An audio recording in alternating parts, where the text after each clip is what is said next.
या पार्टीचे डॉक्टर शेठचे जिल्हाध्यक्ष आणि डॉक्टर हनुमंतराव कपाले, तसेच आदरणीय काका गावचे उपसरपंच आणि विलासराव, तसेच गणेंद्र भाऊ, तसेच सुरेश कट्या, पेंढापूरचे प्रगतशील बागायतदार, एक उत्कृष्ट वारसा असलेलं घराण्याचे कर्तबगार व्यक्तिमत्व आदरणीय शिशुपाल भाऊ, तसेच सांगदेव कांबळे आणि नेहमीच मार्गदर्शन करणारे शिवाजी बापू कदम, आमचे मित्र नितीन डेखळे आणि राहुल सर्वदे व या विद्यालयाचे कर्तव्यदक्ष मुख्याध्यापक, कार्यकुशल नेतृत्व असलेले मुख्याध्यापक आदरणीय गायकवाड साहेब, तसेच पर्यवेक्षका सन्माननीय एक कामाचा पिसा उत्तम देणारे पर्यवेक्षक माननीय गुळे मॅडम आणि माझे सर्व सहकारी आणि तुम्ही सर्व विद्यार्थी. आदरणीय पवार साहेबांविषयी मी माझं मत एक 5 ते 10 मिनिटांमध्ये बोलू शकेल एवढं त्यांचं कार्य सीमित नाही, पण निश्चित वेळेची मर्यादा बाळगून एक 5 ते 10 मिनिटांमध्ये त्यांच्या कार्याचा आढावा या ठिकाणी घेतो. कोण म्हणतं काय केलं, जरा नीट ऐका. कोण म्हणतं काय केलं त्याला एकदा ठासून सांगा काय काय केलंय, यासाठी तुम्ही नीट ऐका बाळाओ.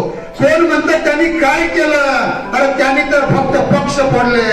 पुन्हा एकदा सांगतो बाळाओ, त्यांनी काय केलं तुमच्या आमच्यासाठी. हे रयत शिक्षण संस्थेपासून ज्या माणसानं आपले सगळा देह झिजवला ते माननीय शरदचंद्रजी पवार साहेब आहेत. त्यांचे विचार फक्त अंगी उतरवूच नका, तर तसं बनण्याचा प्रयत्न करा. लक्षात ठेवा, एखादाच सूर्य क्षितिजावर चमकतो ज्याला सह्याद्रीचा सिंह म्हणतात किंवा महाराष्ट्राचा सह्याद्री म्हणतो, ते होतं शरदचंद्रजी पवार साहेब. 12 डिसेंबर 1940 रोजी महाराष्ट्रात या ठिकाणी त्यांचा जन्म झाला. पण एक लक्षात ठेवा, त्यांनी आयुष्य झिजवलं. हे कशासाठी?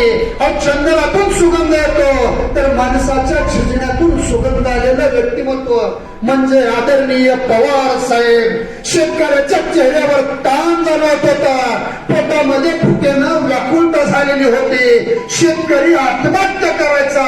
महाराष्ट्र असेल, आंध्र प्रदेश असेल, तेलंगणा असेल, यातील शेतकरी आत्महत्या करायची. आत्महत्या, त्याची बारकी पोरं रडायची, आणि त्यांची माता किंवा त्या शेतकऱ्यांची पत्नी विधवा व्हायची. असा काळ होता 2008 साली मित्रांनो. असा काळ. आज इथे एक जण मेलाय, दुसऱ्या शेतकऱ्यांनी फास घेतलाय, तिसऱ्यानं रेल्वे खाली उडी मारले. अरे त्याच वेळेस तिळतिळ तुटणारा हृदय ज्याचं हेलावलं जायचं ते एकच नेतृत्व होतं, आदरणीय पवार साहेब होतं. लक्षात ठेवा, चेहऱ्यावरच्या शेतकऱ्यांचा भाव जाणणारा जाणता राजा म्हणून ज्यांना ओळखलं जायचं, त्यांनी त्या कुटुंबात पाहिलं की दुःखाचा काहोर कसा आहे, आणि तो दुःखाचा काहोर त्यांनी जाणला. 72,000 कोटीचे सरसकट चेहऱ्यावरचं दुःख दूर करण्याचं काम केलं. आणि भारतातील म्हणण्यापेक्षा अशी जगामध्ये इतकी मोठी कर्जमाफी कुठेच झाली नाही. ती कर्जमाफी शेतकऱ्यांच्या त्या पत्नीसाठी, शेतकऱ्याच्या त्या पोरासाठी, शेतकऱ्याच्या त्या पोरीसाठी. आई तारुण्याच्या उंबरठ्यावर असणारी तिचं लग्न होत नव्हतं कर्जबाजारीपणामुळं. त्या लेखी बाळीसाठी 2008 साली ज्यांनी लक्षात ठेवा कर्जमाफी केली, आणि ज्यांनी शेतकऱ्याचा कणा ताट ठेवणारा असा मराठी माणूस म्हणजे माननीय शरदचंद्रजी पवार साहेब होते. माननीय शरदचंद्रजी पवार साहेब होते. मला सांगा, एकदा हरतो आपण, दोनदा हरतो, 7 वर्ष न हरलेला योद्धा एक जण दाखवा. एक विषय गेला रडतो आपण, एकदा शेतात काही राहायचं रडतो. 60 वर्ष नटाव तपल एकदाही हरलेलं व्यक्तिमत्व म्हणजे आदरणीय पवार साहेबांत. मित्र, काहीचा जन्म नसेल तो म्हणतो काय केलं पवार साहेबांनी. आता मग काय केलं पवार साहेबांनी. हिंजवडीच्या माळावर जिथं काहीच नव्हतं, अरे गवत उगवताना सुद्धा त्या माळावर लाजायचं. काय आहे या माळावर? अरे गवत उगवत नव्हतं, पाणी प्यायला नव्हतं. त्या बाळावर पुणे IT पार्क उभारलं आणि 1.5 लाखाचा 2 लाखाचा पगार घेऊन जातीचा टेंबा मिळवणारे, आज कॅबिनेट झोन मधून फिरणारे किंवा मार्शनी मधून फिरणारे एका मागा वाचून बघा की हिंजवडीचं व्यापार काय की कुणी स्थापन केलं तर ते पवार साहेबांनी. म्हणून तुमची आमची गरीब लेकरं त्या ठिकाणी जाऊन शिक्षण घेतात. मित्रांनो, ही शिक्षण संस्था पवार साहेब अध्यक्ष आहेत आपल्या संस्थेचं. आणि मग विचारतात, अरे काय केलं पवार साहेबांनी, सांगा त्यांना छाती ठोकपणे. रयत शिक्षण संस्थेच्या बाळांसाठी संगणक नव्हते, 5 कोटी, 1 कोटी अजितदादाने, 1 कोटी सुप्रियाताईने 5 कोटी रुपये देऊन संगणक युक्त डिजिटलायझेशन काम केलं म्हणजे पवार साहेबांनी. आणि जो जो गरिबांच्या घरी झोपडीत राहणार आहे त्याच्या हातामध्ये टॅब देऊन, टॅबचं शिक्षण मिळवून इंटरॅक्टिव्ह बोर्ड पर्यंत आणण्याचं काम केलं असेल तर पवार साहेबांनी केले. म्हणून एकच म्हणतो, पवार इज पॉवर. स्टेजवर मी एक पवार आहेत, महाराष्ट्रात मी पवार आहेत, शाळेत मी पवार आहेत. Pawar is power. वाईनात का नाही, पवार साहेब आहेत कसं ऐकायचंय तर पुन्हा येतो आपल्या मुद्द्याकडे. 2004 साली, अरे 2004 साली देशाचे कृषी मंत्री असताना, एक आपल्या इथे स्टोरेज नसताना, गावांमध्ये जगामध्ये 1 नंबरचं उत्पादन घेणारे कृषी मंत्री म्हणून कुणाचा गौरव केला जाईल तर ते पवार साहेब. जी चपाती आपण तेल लावून खातो तो दुष्काळ पडल्यानंतर सुद्धा स्टोरेजची कपॅसिटी कुणी घालून दिली तर पवार साहेब. आज जर मुजरा करावा लागतो, हुजरेगिरी करून मुजरा तळव चाटून करावं लागतात, पण एकच नेता आहे रस्त्याला जाऊन उभं राहावा. शेतकऱ्याचा फेटा बघितला, अहो फाटलेला अंगारका बघितला, अरे धोत्राला भोकर बघितले, अहो माझा माझा बाप शेतकरी बघितला तर एवढी मोठी गाडी रस्त्याच्या कडेला येऊन शेतकऱ्याच्या पायापाशी थांबणारा महाराष्ट्रातील 60 वर्षातील एकच ते आदरणीय पवार साहेब. गाडी बाजूला जाते अंगरक्षकाच्या ताब्यातून आणि ती थांबते फक्त शेतकरी देवापाशी. असा देवाचा देव शेतकरी, आणि त्या शेतकऱ्याला देवत्व प्राप्त करून देणारा कोण असेल बाळो, जाणता राजे माननीय पवार साहेब. नंतर काय केलं त्याने, ऐक काय केलं त्याने, जरा जाऊन सांग पुन्हा एकदा. असा मुख्यमंत्री एसी मध्ये बसून कॉम्प्युटरवर मी इतका निधी दिला म्हणून सांगणारे अनेक बघितले आम्ही. पण किल्लारी सारख्या भूकंपामध्ये अहो चिमुकली त्या ढिगाऱ्या खाली पडल्यानंतर आई आई म्हणून ओरडायची. दगड पडलेली असायची कुणाच्या तर मस्तकावर, रक्ताचं त्याकडून चिळकांड्या उठलेल्या, वाचवावं म्हणून त्या ठिकाणी टाहो फुटला जायचा. अगदी घर कोसळली होती भूकंपानं. त्यावेळेस कुठल्याही एसी मध्ये बसून नाही तर त्या बाळांसाठी, त्या मातेसाठी, त्या आजीसाठी, त्या शेतकऱ्यासाठी, या माझ्या रयतेसाठी रयत शिक्षण संस्थेचा सुपुत्र धावला. आणि मातीच्या ठिकाणावर अगदी सगळं यायच्या आधी जगातील म्हणण्यापेक्षा असा मुख्यमंत्री येऊन थांबला होता की साक्षात स्वतः फळीनं माती वडणारा मुख्यमंत्री जर कोण होऊन गेला असेल तर आदरणीय पवार साहेब. म्हणून जाऊन सांगा कुणाला, अरे पक्ष भिक्षा गेले चुले हृदयात साठवायचं असेल तर एका माणसाला साठवा, माननीय शरदचंद्र पवार साहेब, माननीय शरदचंद्र पवार साहेब. अरे आपल्याकडे एक समस्या आहे, ऐका, शेवटी येते बोलण्यासारखं भरपूर आहे पण ध्यानात त्याला मोजकच सांगतो. शेतकऱ्याच्या पाटाला पाणी नव्हतं, कशाला कोरड पडली होती, शेतीचं वावर ओसाळ असायचं, पण ठिबक सिंचनची योजना आणून शेतकऱ्याच्या शेतापर्यंत मुळापर्यंत पाण्याचा टिपूस देऊन त्या मुळातून पालवी फुटून त्याला धान्याचं गोडस फुल आणणार, धान्यामध्ये रूपांतर करून शेतकऱ्याच्या घरामध्ये स्टोरेज करून त्या स्टोरेज मधला कण ना कण त्याच्या पोटामध्ये घालणारा आणि मायटोकॉन्ड्रियाद्वारे ऊर्जा साठवून शेतकऱ्याला सुसंपन्न सुजलाम सुपन्नवत बनवणार, क्षितिजावरचं कर्तृत्व असणार, लक्षात ठेवा राजकारणातील नेतृत्व असणार आणि एक प्रकारचं मानदंड असणार. आदरणीय पवार साहेब होते बाळाओ, आदरणीय पवार साहेब होतो. म्हणून काही एकटा निघाला, नाही थांबला. अरे नाही थांबला, वडाला काय झालं, कधी एकटा निघाला. एकट्याच निघाले होते भारतीय राष्ट्रीय राजकारणामध्ये, ज्यांनी एकदा देशावर हल्ला असताना, अगदी बर्फ गोठवणारी थंडी असताना, शिरा फुटायचा, दमने तडकायचा, हृदय बंद पडायचं, आकुचन प्रसारण सोडून जायचं, अशी कंडिशन होती त्या ठिकाणी. सियाचीनवर शेतकरी त्या ठिकाणी इकडे अडचणीत, लष्कर त्या ठिकाणी अडचणीत, चीन लचके तोडतोय, पाकिस्तान आक्रमण करतोय.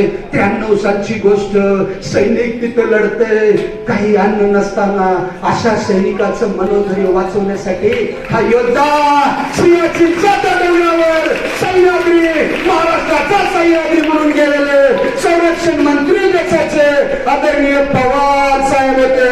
म्हणून वाक्य वापरतो आणि शेवटी येतो, 12 घाटचं पेलेलं पाणी, बारामतीचा हा पट्ट्या, 12 तळ्याचं किंवा 12 घाट पाणी पेलेलं हा पट्ट्या, बारामतीचा हा पट्ट्या.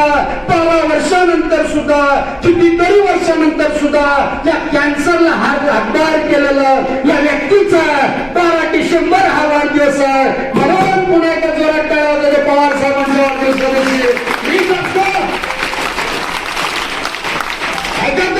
शेवटच्या टप्प्याकडे येतो.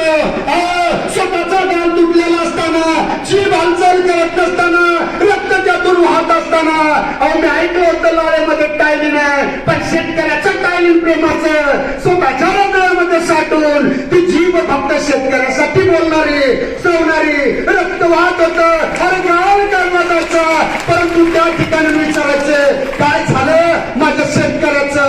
एक असा कोण आहे का स्वतःचा गाल काढलेला असताना, रक्त वाहत असताना, कॅन्सर झालेला असताना, कॅन्सरवर आपण एखादी समस्या आली ना बाळा हो, तर आपण म्हणतो जीव दिलेला बरा. अरे हा योद्धा होता, जीव वाचवण्यासाठी महाराष्ट्रातील, देशातील शेतकऱ्यासाठी झटणारा अवलिया, कॅन्सरच्या छतारावर पाय देऊन आज हे सह्याद्रीचा सिंह म्हणून, जाणता राजा म्हणून, रयत शिक्षण संस्थेचा पांडुरंग म्हणून, रयत माऊलीचा सगळा प्रत्येक गोष्टीचा वसा आणि वारसा घेऊन जाणार कर्तृत्वमान, जीव जाताना सुद्धा म्हणले तर डॉक्टर 6 महिने राहिले तुमच्याकडे, आठवा लवकर.